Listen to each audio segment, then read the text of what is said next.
एक महिला रोड के साइड में खड़ी थी और वहाँ धूप बहुत ज़्यादा लग रही थी और वह महिला वहाँ खड़ी होकर ऑटो का इंतज़ार कर रही थी। और फिर अचानक से वहाँ एक ऑटो वाला आता है और उस महिला के पास ऑटो लाकर रोक देता है। फिर महिला ऑटो में बैठ जाती है और उस महिला की सफ़र बस थोड़ा सा ही थी, यानी कि ज़्यादा दूर जाना नहीं था।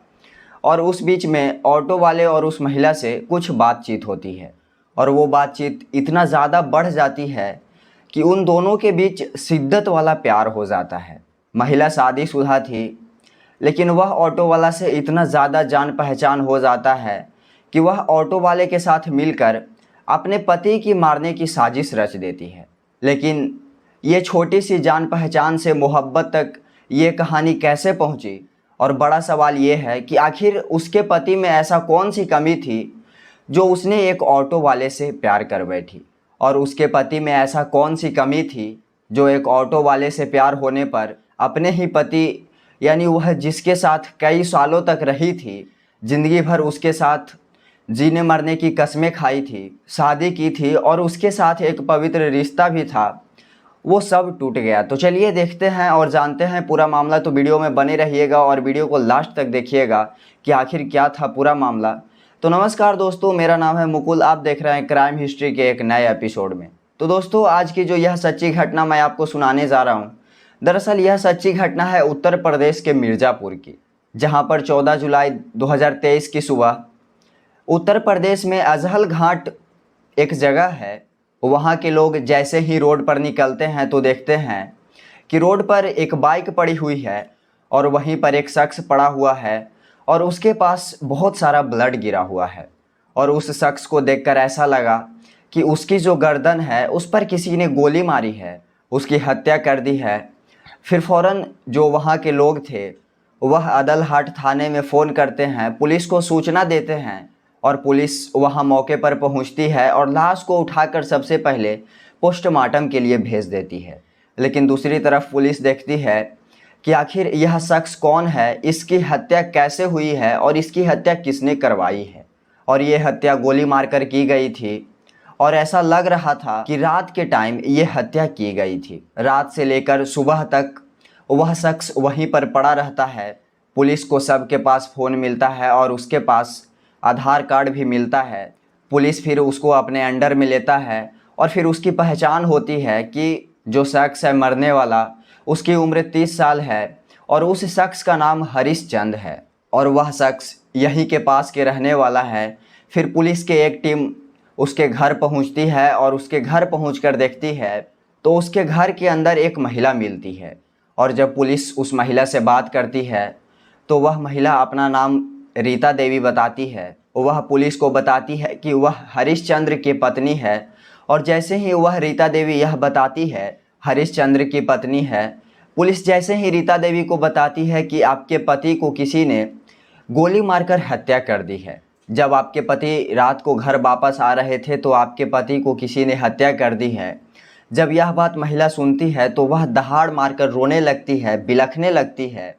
उसका रोते रोते बुरा हाल था। पुलिस उसके पत्नी से पूछती है कि आपको किसी के ऊपर शक है या फिर आपके पति का किसी से कोई दुश्मनी या कोई लफड़ा तो नहीं है।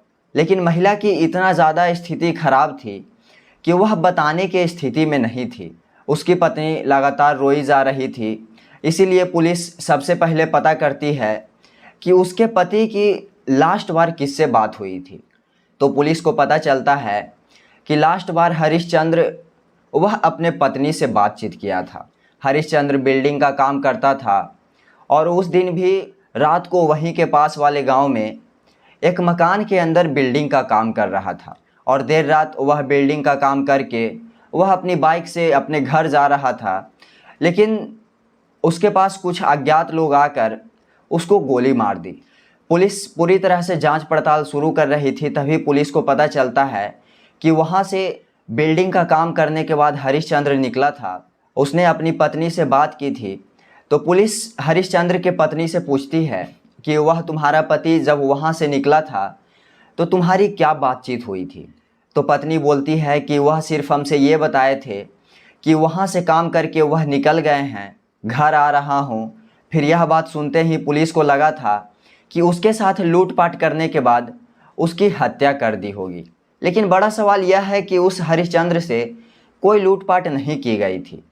उसके पास जो मोबाइल था वह उसी के पास था, उसके पास जो पैसे थे वह भी उसी के पास थे।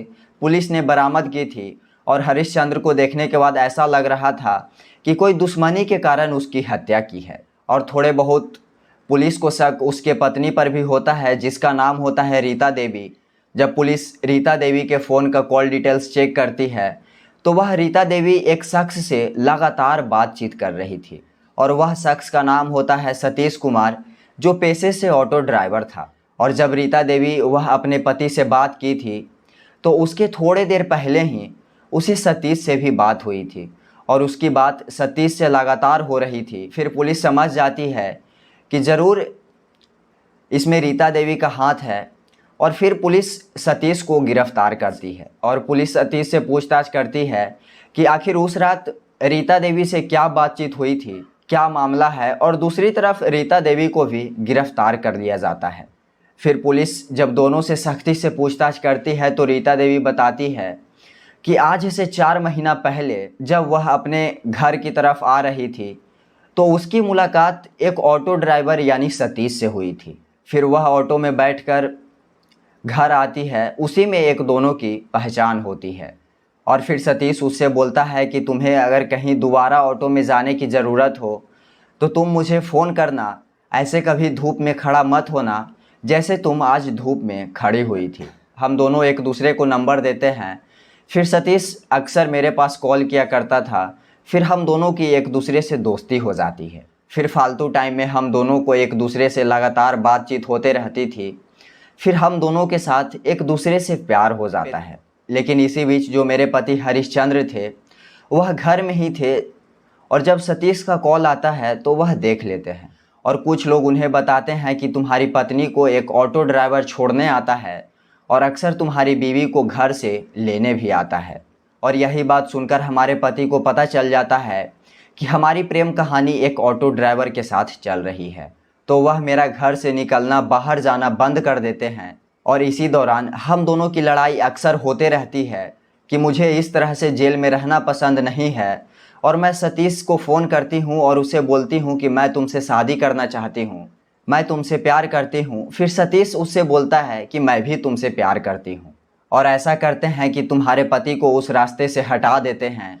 और फिर प्लानिंग हम दोनों के बीच होने के बाद वह सतीश बताता है कि मैं अपने एक दोस्त को इस प्लानिंग में शामिल करता हूँ। और जिस रात हमने हत्या की थी उस रात उसकी पत्नी रीता देवी उसके पास बार बार फ़ोन कर रही थी और पूछ रही थी कि आप कितने टाइम तक वापस आओगे। और जब उसका पति बोलता है कि हो सकता है आज कुछ ज़्यादा रात हो सकती है, रात के 1-2 भी बज सकते हैं।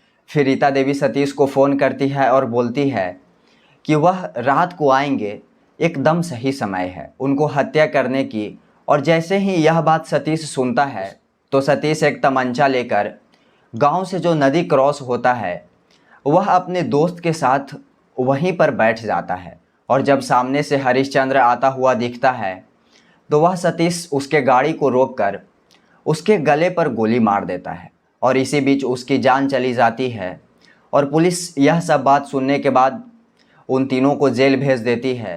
तो दोस्तों, इस घटनाक्रम को सुनाने का उद्देश्य मेरा किसी को कोई नुकसान पहुंचाना या किसी को परेशान करना नहीं है, बल्कि लोगों को जागरूक करना है कि समाज में ऐसी घटनाएं ना हो। और दोस्तों, उन तीनों को क्या सज़ा मिलनी चाहिए कमेंट बॉक्स में अपना राय ज़रूर बताइएगा। और इस वीडियो से कुछ सीख मिले तो वीडियो को लाइक कर दीजिएगा और लोगों को ऐसे ही अपराध से बचाना चाहते हैं तो वीडियो को शेयर करना नहीं भूलिएगा। मिलते हैं आपसे फिर एक सच्ची घटना के साथ। जय हिंद।